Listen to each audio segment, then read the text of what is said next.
పత్రికా స్వేచ్ఛను కాంగ్రెస్ ప్రభుత్వం హరిస్తుంది. ఎన్నికల వేళ పత్రికా స్వేచ్ఛను కల్పిస్తామని హామీ ఇచ్చి అధికారంలోకి వచ్చినప్పటి నుంచి ఉక్కుపాదం మోపుతున్నారు. మీడియా స్వేచ్ఛపై రేవంత్ సర్కార్ ద్వంద్వ నీతిని ప్రదర్శిస్తోంది. మరోవైపు పాత్రికేయుల అరెస్టులను మీడియా సమాజమంతా తీవ్రంగా ఖండించింది. ప్రతిపక్ష బీఆర్ఎస్ తో పాటు ఇతర పార్టీలు రాష్ట్ర వ్యాప్తంగా జర్నలిస్టుల సంఘాలన్నీ ప్రభుత్వ చర్యను తీవ్రంగా తప్పుపట్టాయి. మీడియాపై దాడిగా అభివర్ణించాయి. ఇంత జరుగుతున్న ఈ అంశంపై రాష్ట్ర మీడియా అకాడమీ స్పందించకపోవడం ఇప్పుడు చర్చనీయాంశంగా మారింది.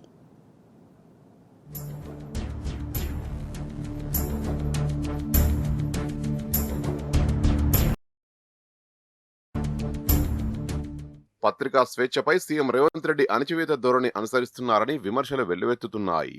అధికారంలోకి రాకముందు పాత్రికేయ విలువల గురించి ప్రవచనాలు పలికి సోషల్ మీడియాను ఆకాశానికెత్తిన ఆయనే ఇప్పుడు అందుకు పూర్తిగా భిన్నంగా వ్యవహరిస్తున్నారని జర్నలిస్టులు, ప్రజాస్వామికవాదులు మండిపడుతున్నారు. ఎన్నికల వేళ పత్రికా స్వేచ్ఛను కల్పిస్తామని హామీ ఇచ్చి అధికారంలోకి వచ్చినప్పటి నుంచి ఉక్కుపాదం మోపుతున్నారని ఆగ్రహం వ్యక్తం చేస్తున్నారు. రేవంత్ రెడ్డి పీసీసీ అధ్యక్షుడిగా ఉన్నప్పుడు బీఆర్ఎస్ సర్కారుపై అడ్డగోలు ఆరోపణలు చేశారు. సొంతంగా పలు యూట్యూబ్ ఛానళ్లను ప్రోత్సహించారు.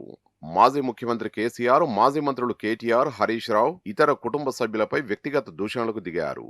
అనుకూల ఛానళ్లలో అడ్డగోలు రాతలు రాయించారు. అసత్యాలను ప్రచారం చేయించారు. వాటిపై చర్యలకు పూనుకుంటే పీసీసీ అధ్యక్షుడి హోదాలో తీవ్రంగా ఖండించారు. నిరంకుశ ప్రభుత్వమంటూ గగ్గోలు పెట్టారు. జర్నలిస్టుల అరెస్టును ఖండించారు. మీడియా మీద దాడిగా అభివర్ణించారు. ప్రజా ప్రభుత్వంలో ప్రశ్నించే స్వేచ్ఛను కల్పిస్తామంటూ అసెంబ్లీ ఎన్నికల సందర్భంగా ఊదరగొట్టారు. ప్రజాస్వామ్యాన్ని 7వ గ్యారంటీగా ప్రచారం చేశారు. గద్దెనెక్కిన తర్వాత అసలు స్వరూపాన్ని చూపుతున్నారు. ప్రశ్నించే గొంతుకలపై ఉక్కుపాదం మోపుతున్నారు. సోషల్ మీడియా వారియర్లనే టెర్రరిస్టులని అభివర్ణించారు. కొడతామంటూ అసెంబ్లీ వేదికగా ముఖ్యమంత్రి హోదాలో దిగజారుడు వ్యాఖ్యలకు పాల్పడ్డారు. కాంగ్రెస్ ప్రజాపాలన వైఫల్యాలను ఎండగడుతున్న సోషల్ మీడియా ప్రతినిధులు, యూట్యూబ్ ఛానళ్ల నిర్వాహకులు పాత్రికేయులపై కక్ష సాధింపులకు పాల్పడుతూ అరెస్టులు చేస్తున్నారు. మహిళా జర్నలిస్టులను సైతం అక్రమంగా నిర్బంధించారు. తాజాగా మరోసారి పాత్రికేయుల్ని అర్ధరాత్రి వేళ అక్రమంగా అరెస్టు చేసి మీడియాపై ప్రభుత్వ వైఖరిని మరోసారి తేటతెల్లం చేశారని విమర్శలు ఎదుర్కొంటున్నారు. ప్రశ్నించే గొంతుకలపై ఉక్కుపాదం మోపుతామని రేవంత్ రెడ్డి సర్కార్ మరోసారి చాటి చెప్పింది.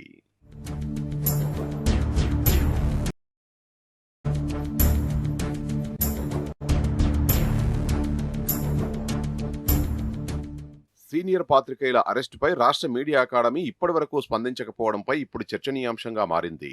జర్నలిస్టు సంఘాల్లో ఇదే విషయంపై తీవ్ర ఆగ్రహం వ్యక్తం చేస్తున్నాయి.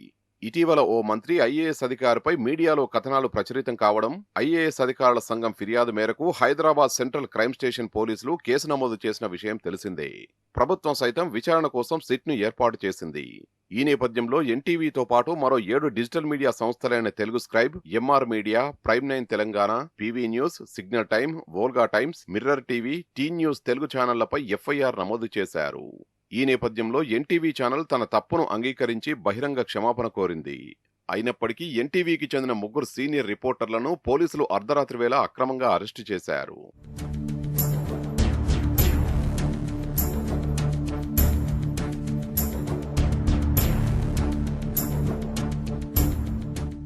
పాత్రికేయుల అరెస్టుల్ని మీడియా సమాజమంతా తీవ్రంగా ఖండించింది.